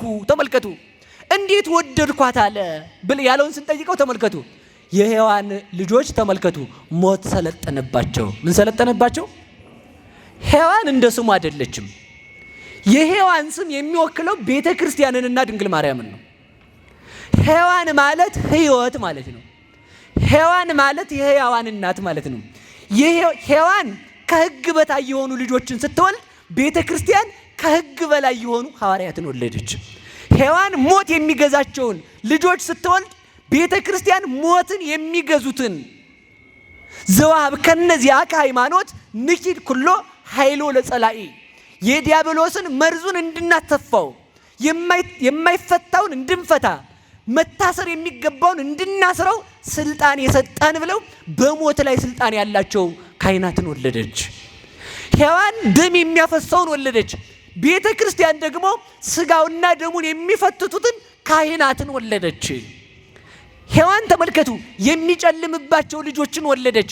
ቤተ ክርስቲያን ብርሃን ክርስቶስ የሚወጣላቸው ብርሃን ልጅነትን የሚለብሱ ምእመናንን ወለደች። ሔዋን ተመልከቱ የወለደቻቸው ለመቃብር ሆኑ። ቤተ ክርስቲያን የወለደቻቸው ለሕይወት ታጩ። የሔዋን ልጆች ርጉማን ተባሉ። የቤተ ክርስቲያን ልጆች ቡሩካን ተባሉ። ይህን ስም ያገኘ ነው በቤተ ክርስቲያን ነው። ይችን ቤተ ክርስቲያን እንድንወዳት መድኃኔዓለም ይርዳን። የማን ልጆች ነን? እስኪ በሉ ቤተ ክርስቲያን በሉ እንጂ የማን ልጆች ነን? የማን ልጆች ነን? የቤተ ክርስቲያን ልጆች ነን። ቤተ ክርስቲያን እናታችን ሮሚ የተባለችው ቤተ ክርስቲያን ናት። እስኪ በሉ ቤተ ክርስቲያን እናታችን በሉ። ቅድስት በሉ እስኪ። ቆይ ነገሩ ላስብላችሁ። ወነአምን በሉ እስኪ በአሐቲ ቅድስት ቤተ ክርስቲያን ልዩ በሆነች በአንድ ቤተ ክርስቲያን እናምናለን። እስኪ በሉ ልዩ በሆነች በስንት ቤተ ክርስቲያን እናምናለን? ጽኑ በሆነች በአንድ ቤተ ክርስቲያን እናምናለን። በሉ እንጂ ምን ነው ጽኑ በሆነች በሉ እንጂ በስንት ክቡር በሆነች በአንድ ቤተ ክርስቲያን እናምናለን። ንጹህ በሆነች በአንድ ቤተ ክርስቲያን እናምናለን። ይህን ተርጉሜ ጨረስኩ። እንግዲህ እዚህ በኋላ አልሄድም። ሮሜ ማናት ስንል ተመልከቱ፣ ንጹህ ቤተ ክርስቲያን። ሮሜ ማናት? ልዕልት ቤተ ክርስቲያን። ሮሜ ማናት? ልዩ ቤተ ክርስቲያን። ሮሜ ማናት? ክብርት ቤተ ክርስቲያን ናት። ቤተ ክርስቲያንን ልዩ ስንላት የመጀመሪያው ተመልከቱ፣ ቤተ ክርስቲያንን ቅድስት ስንላት ፈጣሪዋ ቅዱስ ነውና። እስኪ በሉ ፈጣሪዋ ምንድን ነውና? ልጆቿ ቅዱሳን ናቸውና። የቤተ ክርስቲያን ቅድስና ከእግዚአብሔር ነው። ልጆቿም ከእግዚአብሔር የተነሳ የብርሃን ልጅ ብርሃን ነው፣ የሕይወት ልጅ ሕይወት ነው። ለዚህ ነው ቅዱስ ዮሐንስ ምን አለመሰላችሁ? ዓለም መኑቱ ዘይመወለ ዓለም ምንድነው? እስመ ዘይአምን ከመ ውእቱ ክርስቶስ ወልደ እግዚአብሔር በመልእክቱ ዓለምን የሚያሸንፈው ማን ነው ይልና የእግዚአብሔር ልጅ ኢየሱስ ክርስቶስ የእግዚአብሔር ልጅ መሆኑን የሚያምን ነው ይላል። ዓለምን የሚያሸንፍ ማን ነው? በሉ ንገሩኝ እንጂ። ይህ ንጹህ ጽኑ ልዩ ቅዱስ እግዚአብሔር እሱ የእግዚአብሔር ልጅ መሆኑን ስናምን ዓለምን እናሸንፋለን። ጣል ጣል እያደረኩት ወደ ነገር ይልድ። ሁለተኛ እስኪ ንጹህ በሉ። ምን አላችሁ? ንጹህ ደግሞ ምንድን ነው? እሺ ቤተ ክርስቲያን ንጽሕት ናት አይደለችም? ማን ንጹህ ስለሆነ? በማን ደም ስለተመሰረተች? በክርስቶስ ደም ስለተመሰረተች ቤተ ክርስቲያን ንጽሕት ናት። ቤተ ክርስቲያን ነውር የለባትም። ተመልከቱ፣ ሙሽሪት ለሙሽራው ልጅ እንደምትወልድ ተመልከቱ። ንጽሕት ሙሽራው ቤተ ክርስቲያን ናት። ቤተ ክርስቲያን ለእግዚአብሔር ልጆችን በጥምቀት ማኅፀንነት ወልዳለታለች። ማንን? እኛን ክርስቲያኖችን። እኛ ክርስቲያኖች የእግዚአብሔር ልጆቹ ነን። እስኪ በሉ ልጆቹ በሉ በሉ በሉ። የማን ልጆች ናችሁ? አለ እኮ ራሱ እይብለክሙ አግብርቴ አላ ይርክቴ። እኔን ከዚህ በኋላ እንግዲህ እናንተን ባሮች አልላችሁም። ምኖችን እምላችሁ? ልጆቼ ወዳጆቼ እላችኋለሁ እንጂ። ለምን? ከቤተ ክርስቲያን ማኅፀን ስለተወለድን። በእናት ማኅፀን የልጅ አካል እንደሚሳል በቤተ ክርስቲያን የኛ ተመልከቱ አካላችን በጥምቀት ማኅፀን ተስሎ ነው የተወለድነው። ከእናት ማኅፀን ልጅ የእናቱን አካል ለብሶ እንዲወጣ ከጥምቀት ማኅፀን እግዚአብሔርን ለብሰን እንወጣለን። በጥምቀት ማኅፀን የእግዚአብሔር ልጆች እንሆናለን። ጥምቀት የምንወለድ ቤተ ክርስቲያን ምእመናንን እኛን የምትወልድበት ማኅፀን ናት ማለት ነው። ከዚያች ጥምቀት ያልተወለደ የእግዚአብሔር ልጅ መሆን አይችልም። ማኅፀን ያልገባ ልጅ የገሌ ልጅ ነው እንዴ? አይደለም እኮ ይባላል። በገጠሩ ልጅ ሲያድግ ገበያ ሲሄዱ እናቶቻችን ከመንደር ጥለው ይሄዳሉ። ጎረቤት ይሄውማ እማዋይሽ አንቺ ጋ ይዋል ብለው ማለት እማዋይሽ። ከዛ ስትናደድ ልጅ ጥሩ አይደል ይደፋፋል። ዕቃ ሲደፋፋ የእሷን ልጆች ሾጥ ስትሰጥ የሰውንም ልጅ በለበቅ ይዛ ሿ ከሰጠችው አኩርፎ ውጭ በር ላይ ወጡ ጉብ። ምን ትላለህ? የሰው ልጅ ብትሆን አይደል ይላችሁ። እስኪ የሰው ልጅ ብትሆን በሉ አይደል ወይ? የራስ ልጅ ከሆነ ይገርፋል ማለት። ስለዚህ ስናጠፋ እግዚአብሔር የሚገርፈን ልጆቹ ነን። እመሰ ይገሰጹክሙ አንደበረ አንትሙ፣ እናንተ እግዚአብሔር ካልገሰጻችሁ የእግዚአብሔር ልጅ አይደላችሁም ማለት እኮ ተመልከቱ ቅዱስ ጳውሎስ። ስለዚህ ተመልከቱ የቤተ ክርስቲያን ልጆች ነን። ልጅነታችንን መድኃኔዓለም ያጽናልን፣ መድኃኔዓለም ያጽናልን። ሰው በሁለት ነገር ይወለዳል። ሲወለድ ተመልከቱ እማይ ወመንፈስ ቅዱስ። መንፈስ ቅዱስ እሳት ነው፣ ውሃ ደግሞ ውሃ ነው። እስኪ በሉ እማይ በሉ ወመንፈስ ቅዱስ። በደንብ ያዙልኝ። በዓለም ላይ ያለ ሰው በሁለት ነገር ይጠመቃል። እሺ ካለ በእሳት፣ እምቢ ካለም በእሳት ይጠመቃል። እስኪ በሉ እሺ ካለ በሉ በእሳት፣ እምቢ ካለ በእሳት። ገብታችኋል? አልገባችሁም? እሺ ያለ ሰው በእሳት ይጠመቃል። እምቢ ያለም ሰው በእሳት ይጠመቃል። እሺ ያለ በመንፈስ ቅዱስ እሳትነት ይጠመቃል። እምቢ ያለ በገሃነመ እሳት ይጠመቃል። እምቢ ያለ እዚያ ሲጠመቅ ይኖራል። ተመልከቱ የእግዚአብሔር ወልድ ልደት ከአባቱ ተወልዶ ልደቱ እንደማያልቅ ከቤተ ክርስቲያን የተወለድነው ልደት አያልቅም። ከእግዚአብሔር የተወለድነው ልደት አያረጅም። እሱ ተመልከቱ ከአባቱ ተወልዶ ዘላለም ወልድ እንደሚባል እኛም ከእግዚአብሔር ተወልደን አባት የምንባልበት ዘመን የለንም። ዘላለም ልጆቹ አድርጎን ይኖራል እንጂ። ስለዚህ እሺ ብትሉ በሕይወት እሳትነት ያጠምቃቸዋል፣ እምቢ ብትሉ በገሃነመ እሳት ያጠምቃቸዋል። እስኪ በሉ እሺ ብትሉ በሉ በሕይወት እሳት፣ እምቢ ብትሉ በገሃነመ እሳት። ጥምቀት ነው ሁለቱም። ያኛው ጥምቀት አያድንም። ሰባ ሰዶም የተጠመቁት ገሞራ የተጠመቁት ግብፃውያን እንዲሁ በሞት ያፈርሰዋል። ግብፃውያን ተጠምቀዋል፣ ግን አልጠቀማቸውም። አልተጠመቁም። በየት ነው በኤርትራ ሰጥመው ነው የቀሩት። ቅዱስ ኤፍሬም ሲናገር እንዲህ ይላል፣ አንዱን አስጥማ ለአንዱ ሕይወት የምትሰጥ ባሕር ላሳይህ ይላል። እስኪ በሉ አንዱን አስጥማ በሉ ለአንዱ ሕይወት። ማናት እሷ ካልከኝ ኤርትራ ናት። ጥምቀት ተመልከቱ አሮጌውን ማንነታችንን አስጥማ አዲስ ማንነት የምትሰጠን ቤታችን ናት። ተመልከቱ እለ ተጠመቅሙ ክርስቶስ አለበስክሙ፣ የተጠመቃችሁ እግዚአብሔርን ለበሳችሁ። አሮጌው ማንነታችን በጥምቀት ቀርቶ አዲስ ሆነን ክርስቶስን ለብሰን እንወጣለን። እምቢ ያሉት ደግሞ ዘላለም አርጅተው በገሃነም ሲጠመቁ ይኖራሉ። እምቢ ያለ ሰው እንዲያ ነው። ተመልከቱ ዲያብሎስ ሰውን በሚያሰጥምበት ፈርዖን በሉ ሁላችሁም ሰውን በሚያሰጥምበት ሰጠመ። ሳጥናኤልስ ነፍሳትን በሚያሰጥምበት ይሰጥማል። ከሐዲስ ሰውን በሚወነጅልበት ይወነጀላል፣ ይሰጥማል በሲኦል ማለት ነው። ስለዚህ ተመልከቱ ወደን እንድንጠመቅ መድኃኔዓለም ይርዳን። ሁለተኛ በእሳት በሉ እስኪ። በምንድን ነው? በነገራችሁ ላይ ክርስቲያን እንደ ሸክላ ነው መሆን ያለበት። እንደምን አልኳችሁ? ሸክላ እሺ ጤነኛውም ሰባራውም ያገለግላል። እሺ እስኪ በሉ ጤነኛውም በሉ ሰባራውም። አሁን ፕላስቲክም እየገባ ነው መሰል ተመልሶ ማሽናር። እሱን አላቅም እውቀት ስለሌለኝ ይቅር በሉኝ። እሺ አንዳንድ ጊዜ ይባላል አንድ አባት እግዚአብሔር ንገረው ብሏቸው ነው መሰልና ትናንት አግኝቻቸው ወደ 6 መጽሐፍ ሰጥተውኛል። ትናንት ማለት ነውና እግዚአብሔር ንገረው ብሏቸው የነገሩኝ አንድ ነገር አለ። እግዚአብሔር ንገረው ብሏቸው ይሆናል ብዬ አሰብኩ፣ ሳስበው ማለት ነው። እና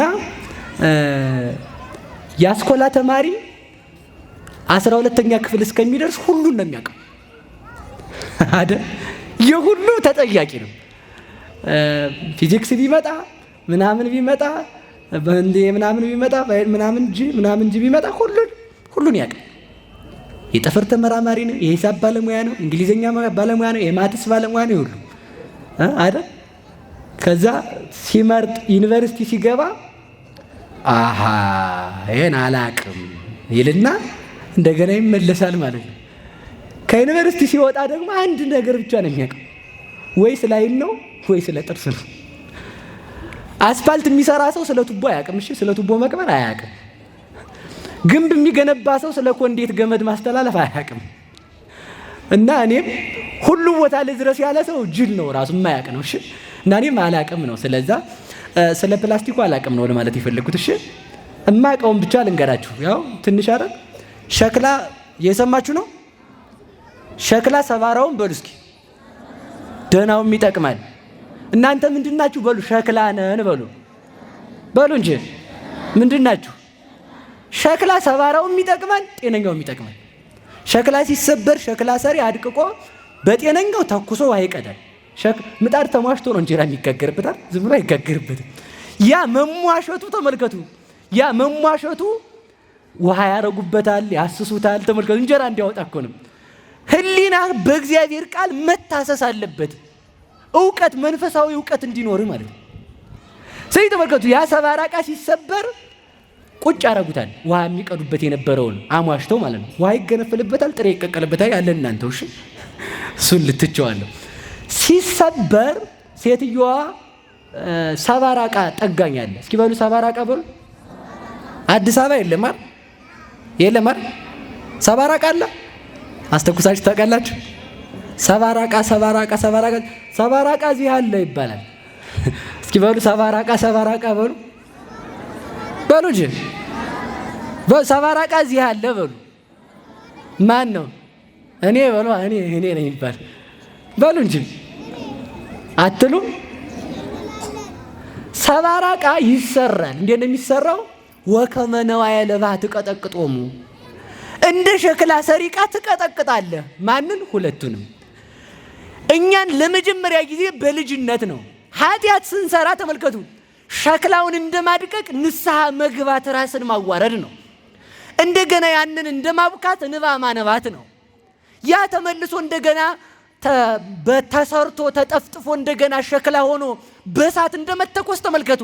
ተመልሰን በመንፈስ ቅዱስ እሳትነት መጥተን እግዚአብሔርን በድለናል ብለን ወደ ቀደመ ክብራችን መመለስ ነው። ስለዚህ ተመልከቱ እግዚአብሔር ሰባራ ዕቃን አይጥልም።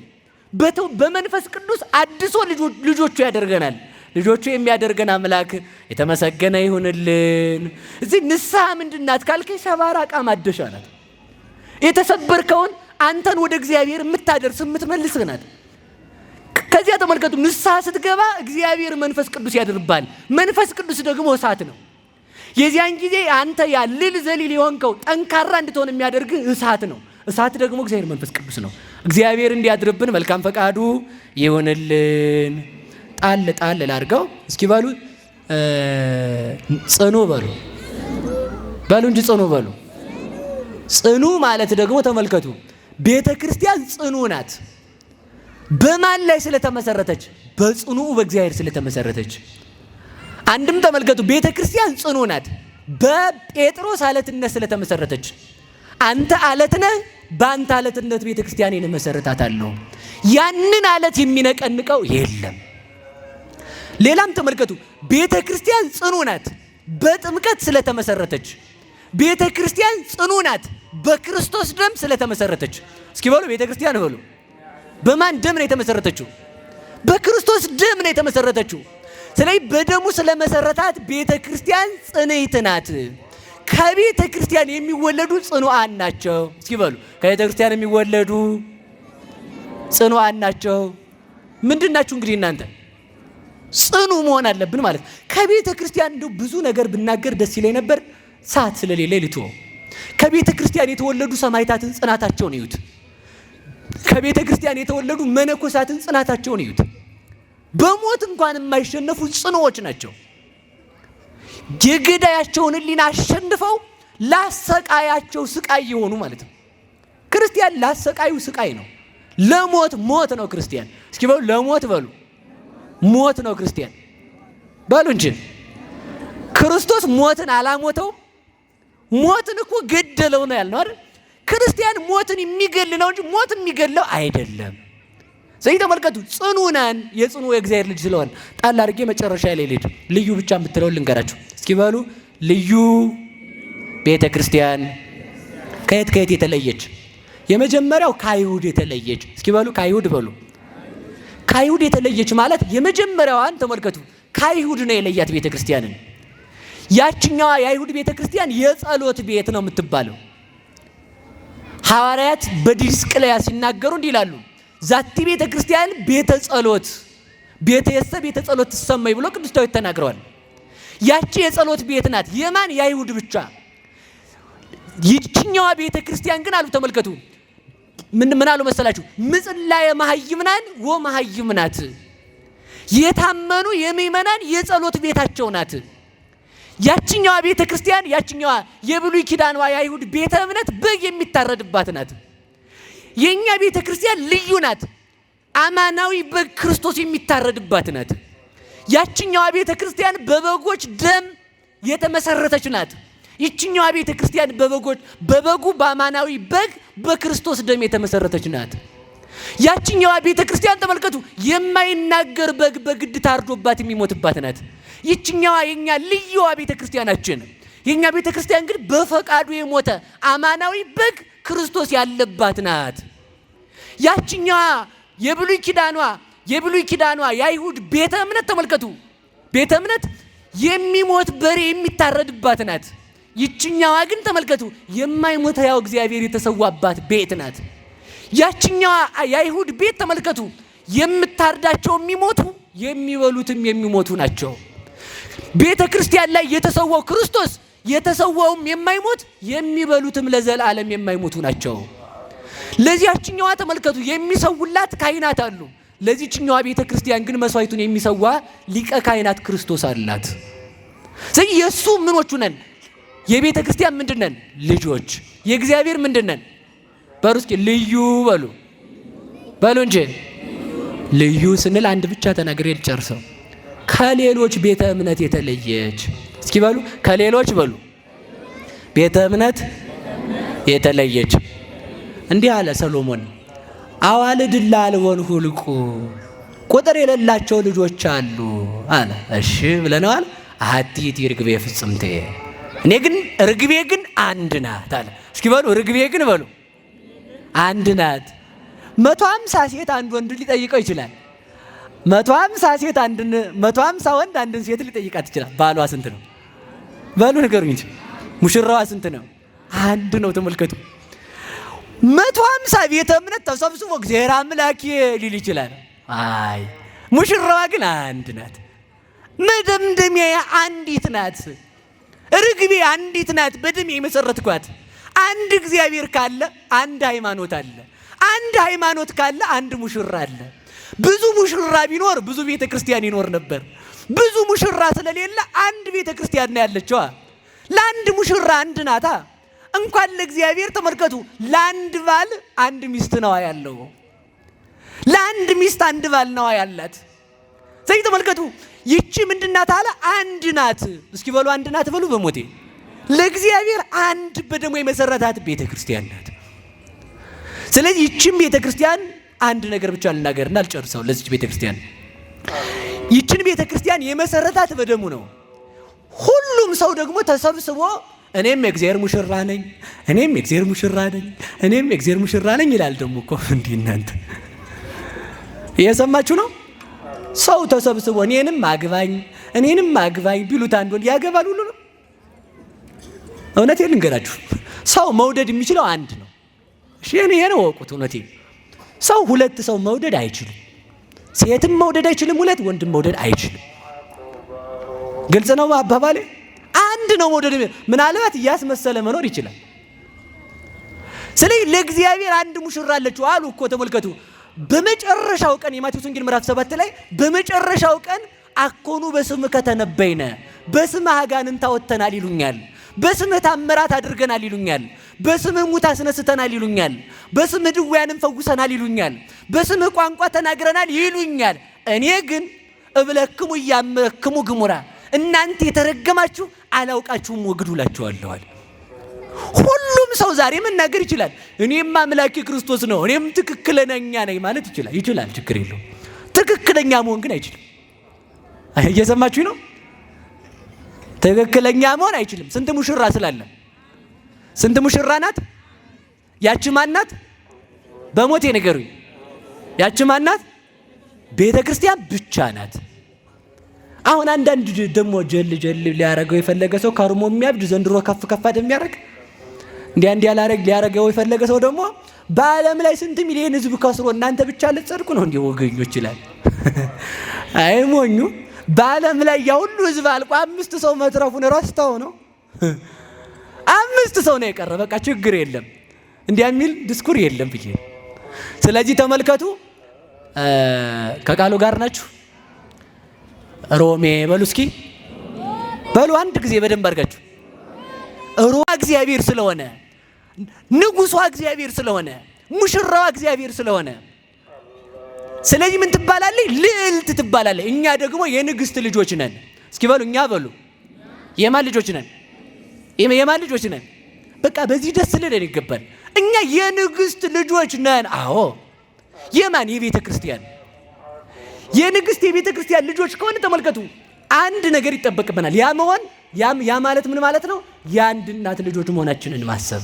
የስንት እናት ልጆች ነን? በሉ ንገሩ። እናታችን ስንት ናት? አምላካችን ስንት ነው? ቤተ ክርስቲያናችን ስንት ናት? ሀገራችን ስንት ነው? የምንበላው ስጋ ስንት ነው? የምንጠጣው ደም ስንት ነው? ከዚህ የተነሳ የስንት ልጆች ነን? የአንድ ሰው ልጆች ነን ማለት ነው። ያም የክርስቶስ ልጆች ነን። ስለዚህ ተመልከቱ፣ ይችን ቤተ ክርስቲያንን ምን አልኳት አለ ወሪድ ብሔረ ሮሜ። ቅዱስ ያሬድ እንደውም ይገልጠዋል። ምን ብሎ ይገልጣል መሰላችሁ?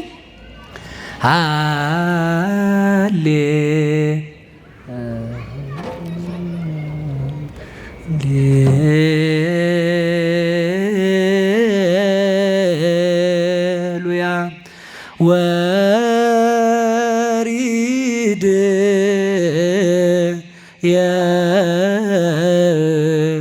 ብሔረ ሮሜ ለቤተ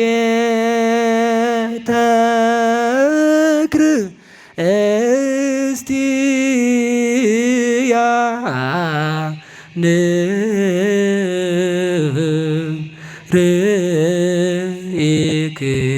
ርኢክዋ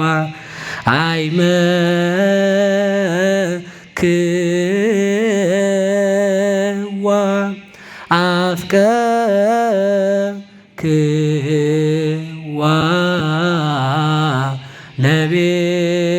ለቤተ ክርስቲያን። ቤተ ክርስቲያንን ሮሜ ወርጄ አየኋታል።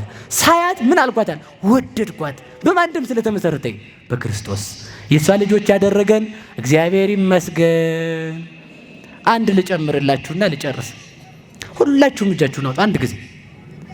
ከዛሬ ጀምሮ በሉ የቤተ ክርስቲያን ልጅ መሆኔን ሳውቅን ወር ያለሁና ዛሬም ማውቅ ያለሁና እግዚአብሔር ከማህበሩ እንደማይለየኝ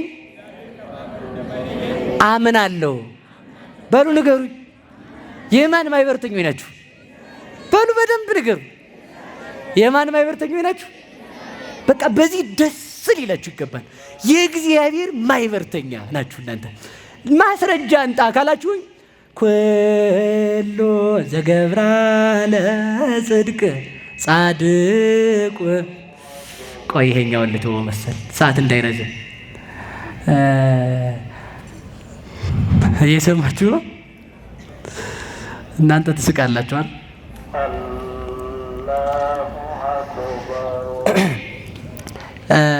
ኩሉ ዘገብራ ለጽድቅ ጻድቅ ውእቱ ወዘያከብር ሰንበተ ካለ በኋላ እንደሚለው ኢይበል ፈላሴ ዘገባ ሀበ እግዚአብሔር ይፈልጠኒኑ ህዝቡ አይደለም ወደ እግዚአብሔር የገባ ስደተኛ እግዚአብሔር ይለየኛል አይበል አለ። ከየት አምጥተው ስትለኝ መጽሐፍ ቅዱስ ትንቢተ ኢሳይያስ ምዕራፍ 56 ቁጥር 2 ላይ ይላል። የቤተ ክርስቲያን ቅዳሴዋ መጽሐፍ ቅዱስ እግዚአብሔር ከማይበሩ የለየው ስጋውና ደሙን የሰጠኝ እግዚአብሔር በልጅነት የመለሰኝ እግዚአብሔር ይለየኛል አይበል። እስኪ በሉ እግዚአብሔር በሉ ይለየናል በሉ በሞት ንገሩ። አይለየንም። ይቺ ቤተ ክርስቲያን ልዩ እናታችን፣ ንጽሕት እናታችን፣ ክብርት እናታችን፣ ቅድስት እናታችን ናት። እስኪ በሉ ቤተ ክርስቲያን በሉ አንድ ጊዜ እናታችን ናት በሉ እንጂ በደንብ ቤተ ክርስቲያንን ለምን እናት ካልናት ካል እናት ተመልከቱ ከአባት ዘር ተቀብላ ልጅን እንደምትወልድ ክርስቶስም በሐዋርያት ትምህርት እኛን ከቤተ ክርስቲያን ማይጸን ወልዶናል። እናት ተመልከቱ ለልጇ ወጣ ወርዳ እንደምትመግብ ቤተ ክርስቲያን ለምእመናን ትምህርትን ትመግባለች። እናት ልጆቿን በጡት እንደምታሳድግ ቤተ ክርስቲያንም በብሉይ ኪዳንና በአዲስ ኪዳን ታሳድገናለች። አንድም ተመልከቱ በንባብና በትርጓሜ ታሳድገናለች፣ አንድም በትርጓሜና በምስጢር ታሳድገናለችና። አንድም ተመልከቱ እናት ለወለደችው ልብስ እንድታለብስ ቤተ ክርስቲያን የልጅነትን ልብስ አልብሳናለች። እስኪ በሉ የልጅነትን ልብስ በሉ አልብሳናለች። የምድር ጨርቅ ለብሰህ እሳት ውስጥ ብትገባ እሳት ያቃጥላል፣ ያነዳል እዛው እየቀለጠ። ልጅነትን ለብሰው እሳቱ የገቡነ መርቆሬዎስ አልተቃጠሉም። ክርስቶስን ለብሰው እሳት የገቡ ሐዋርያት አልሞቱም። ያንን ነው የምንለብሰው። ስለዚህ ተመልከቱ እናት ለልጇ እናት ለባሏ እየታዘዘች ለባሏ ንግስት ለልጆቿ ቤት ናት። እስኪ በሉ እናት በሉ ለባሏ ምን ለልጆቿ ምን በሉ እንጂ። ቤተ ክርስቲያን ለክርስቶስ ሙሽራው ለኛ ደግሞ ምናችን ናት? መኖሪያችን፣ ርስታችን ናት። ተመልከቱ ርስታችን። እናት የልጇን እንባ የምታብሰው ተመልከቱ እዛው ቤቷ ነው። ልጇ እስካለበት ሄዳ እንባውን ታብሳለች። የሚመናን እንባ የሚታበሰው ቤተ ክርስቲያን ላይ ነው። እስኪ በሉ ሁላችሁ የሚመናን እንባ በሉ የሚታበሰው የት ነው? ኤልያስ ሄዶ ሲደክመው ክትክታ ዛፍ ስር ተኛ። ከዛ ምን አገኘ? እንጀራ ባገልግል አገኘ፣ ውሃ በመንቀል አገኘ። ያንን ተነሳ፣ በላ፣ ጠጣ። ያ ኃይል ሆኖ 40 ቀን ተጓዘ። ያቺ የክትክታ ዛፍ ቤተ ክርስቲያን ናት። ኤልያስ ከድካሙ ያረፈባት፣ ከኤልዛቤል ፊት የሸሸው ማለት ከኃጢአት ሸሽተን ስንመጣ ከድካማችን የምናርፍባት እናታችን እሷን የሰጠን መድኃኔዓለም የተመሰገነ ይሁን። ያንን በልቶ 40 ቀን ተጓዘ፣ ገነት ገባ። ከቤተ ክርስቲያን ያገኘነውን ስጋና ደም ተቀብለን የት እንገባለን? ገነት መንግስተ ሰማያት እንገባለን። እሷን የሰጠን መድኃኔዓለም የተመሰገነ ይሁን። ስለዚህ ተመልከቱ እናት ልጇ ተፈንክቶ፣ ልጇ ልብሱ ተቀዶ፣ ልጇ ቆሽሾ ቢመጣ የታባህ በዱላ ነው የምትለው? እስኪና ናስኪ አፈር ብላባህ አፈር ብላባህ። እውነቷን እኮ አይደለም። አፈር ያ ልጅ ማለት ነው ውድቅ ላለው እንኳን አፈር ብላ ብላው እንደው እመቤቴን ደግ እኮ ነው ናቸው እናቶቻችን። አፈር ብላባህ ሲሉት ልጁ ቁጥት ይላል። አፈር ቢበላ ስትብከነከኝ ነው የምታመሽው ነው አይደል? እግዚአብሔር ቸር ነው፣ አይሰማ ሁሉን ለይቶ ነው የሚሰማው አይደል? እዚህ መተን ስንጸልይ ገሌን ድፋው የሚለውን መድኃኔዓለም አይሰማም። ምክንያቱም ለምን መሰላችሁ? እናንተ ድፋው ብላችሁ እንደጸለያችሁ ጎረቤትህ ደግሞ አንተ ድፋው ብሎ እየጸለየ ነው። ዓለም ተደፍቶ አለቀ እኮ ማለት ነው። ተደፍቶ ሊያልቅ ነው።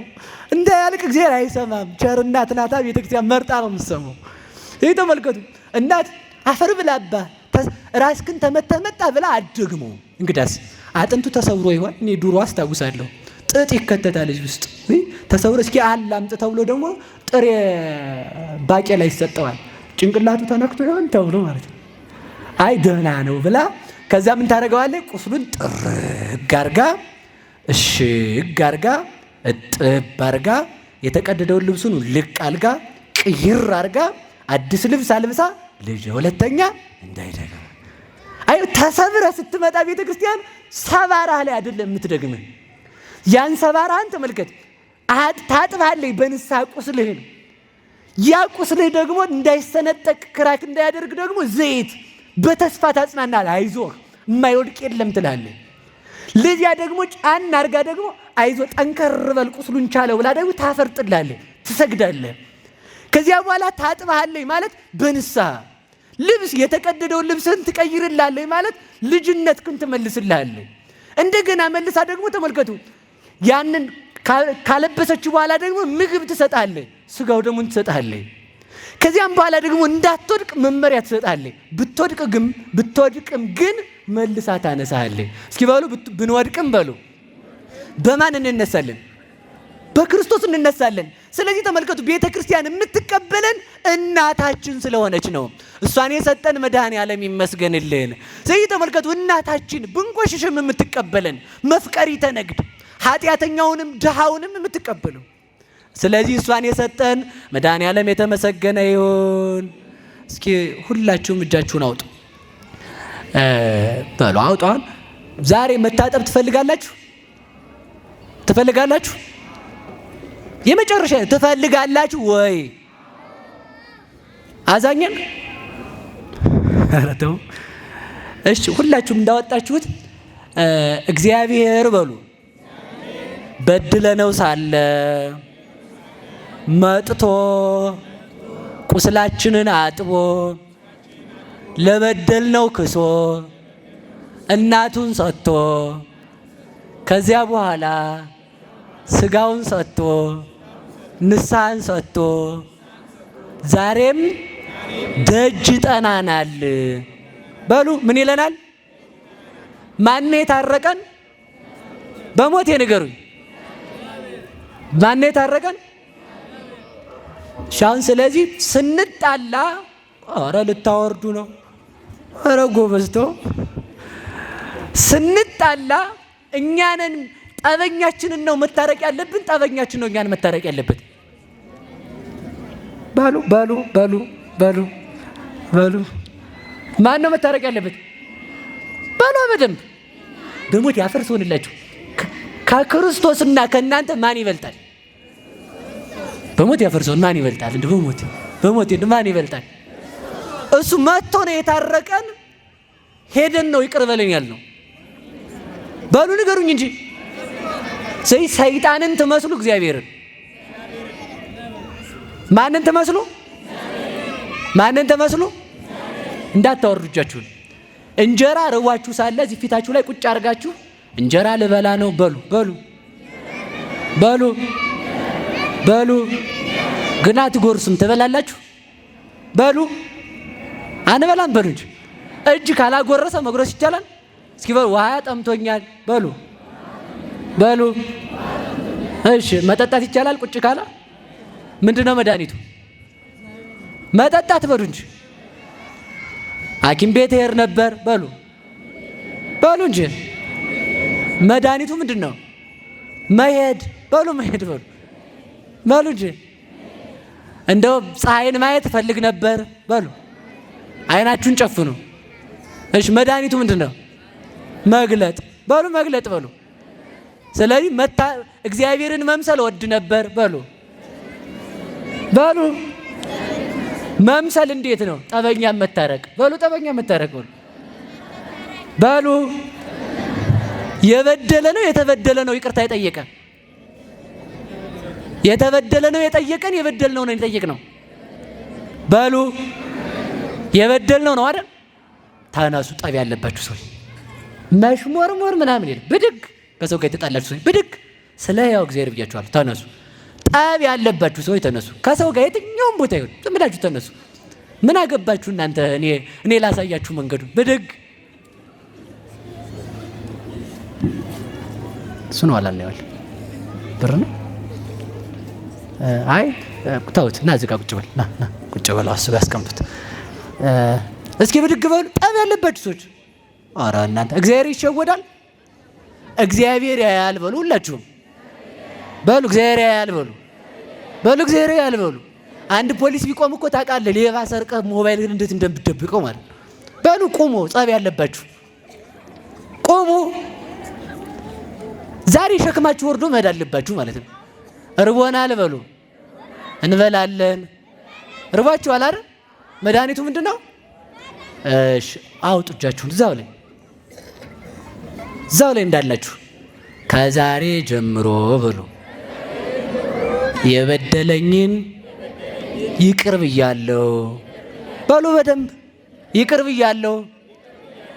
ማታ ሳትመሻውን ከዚህ ቤተ ክርስቲያን ግቢ ሳትወጡ ደግሞ የእናንተ ክብር ደግሞ ስንጓደድ ማለት ነው። እኔ እኮ እንደው አምቶኝ እኮ ነው ይላል ሰው። ምን አባ አስቸገረ ብትታማ ማለት ነው። ክርስቶስ ታምቶ አይደል ዝም ያለው? እግዚአብሔርን መምሰል ይሻላል የእሱን ስድብ እያንቆራቆር ሲኦል መግባት ይሻላል? ማንን ነው መምሰል ያለብን? ክብሬን እኮ ነክቶት ነው እንትፍ ብሎብኝ እዚህ ጋር ሳልፍ እንትፍ ብሎ ፊቴ እኮ አናዶኝ ነው። ክርስቶስ ፊቱ ላይ ተተፍቶ ካላጠፋ አንተ ምን ያስጨነቀ? ይቅር በላይ በሉ የተጣላችሁትን ሰው። ስለዚህ አሁን ከዚህ ግቢ ሳትወጡ እዚሁ ላይ እንዳላችሁ ስልክ ደውላችሁ ስለ እግዚአብሔር ብለህ ይቅር በላይ ትላላችሁ። እሺ በሉ።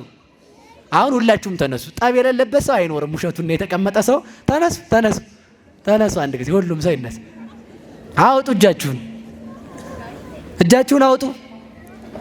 ከዛሬ ጀምሮ በሉ የበደልኳቸውን ሳይሆን የበደሉኝን ይቅር እላለሁ በሉ። ንገሩኝ። የበደልነውንማ ተመልከቱ። ይቅር ማለት ምንድን ነው? ግዴታ ነው። ማንን ለመምሰል ነው ይቅር የምንለው? ማንን ለመምሰል ነው? እሺ እግዚአብሔርን ስትመስሉ ደስ አላላችሁ ብሏችኋል አይደል? በሉ እግዚአብሔርን እልል ብላችሁ አመስግኑት። አሁን እርግጠኛ ነኝ የምነግራችሁ ማለት ነው። እርግጠኛ ሆኜ የምነግራችሁ የእናንተን በደል እግዚአብሔር ይቅር ብሏችኋል። እኔ በሐሰት አልመጣሁባችሁም። እኛ የበደልነውን ይቅር እንደምንል አንተ ምን በለና ያልነው? በሉ ንገሩኝ። ስለዚህ እዚህ ያለ ሰው ይህን የሰማ ቀጣይም የሚሰማ ሰው ለተጣላው ሰው እየደወለ ምን ማለት አለበት? ይቅር በለኝ አልልም ካለ ምን አስጨነቀ? ግዴታ ሄደህ እግሩን ሳም አትባልም። እያልኩ ያለሁት ምንድን ነው? ይቅር አልልም ካለ ይችላል፣ ያሳጥና የለው አለቅ። አንተ ብቻ ምን ይጠበቅብሃል? ይቅር እንድንል እግዚአብሔር ይርዳን። ስለዚህ በሉ እኔ ሮም ነኝ። ምንድናችሁ አሁን? በሉ ንገሩኝ። ከቂም ከፍ ያላችሁ ሆናችሁ፣ ከቅናት ከፍ ያላችሁ ሆናችሁ፣ ከተንኮል ከፍ ያላችሁ ሆናችሁ። በዚህ የተነሳ ማንም ሰው ተመልከቱ፣ ሰውነን እንቆጣለን። እንደ እሳት ባህሪያችን ብንቆጣ እንደ ውሃ ባህሪያችን አልቅሰን ይቅርታ እንድንጠይቅ መድኃኔዓለም የይቅርታ ልብ ይስጠን። የታዘዛችሁኝን መድኃኔዓለም ይታዘዛችሁ። ድንግል ማርያም ትከተላችሁ። ጥላ ከለላ ትሆናችሁ። ሁልጊዜ ሰላማዊ ሕሊና ትስጣችሁ። እኛ ይቅር እንዳል መድኃኔዓለም እኔንም እናንተንም የሰራነውን ኃጢአት ይቅር ብሎ በቤቱ እንዲሰበስበን መልካም ፈቃዱ ይሁንልን። የሮሜ ሰዎች መጥተው ሀገራችንን ይወስዳሉ። በልዕልና ያለ እግዚአብሔር መጥቶ ሀገር የተባለ አካላችንን በፍቅሩ ማርኮ ወስዶታል። ያውም እርቅ ነው። እሱን የሰጠን መድኃኔዓለም የተመሰገነ ይሁን። ስብሐት ለእግዚአብሔር። ይቆየን።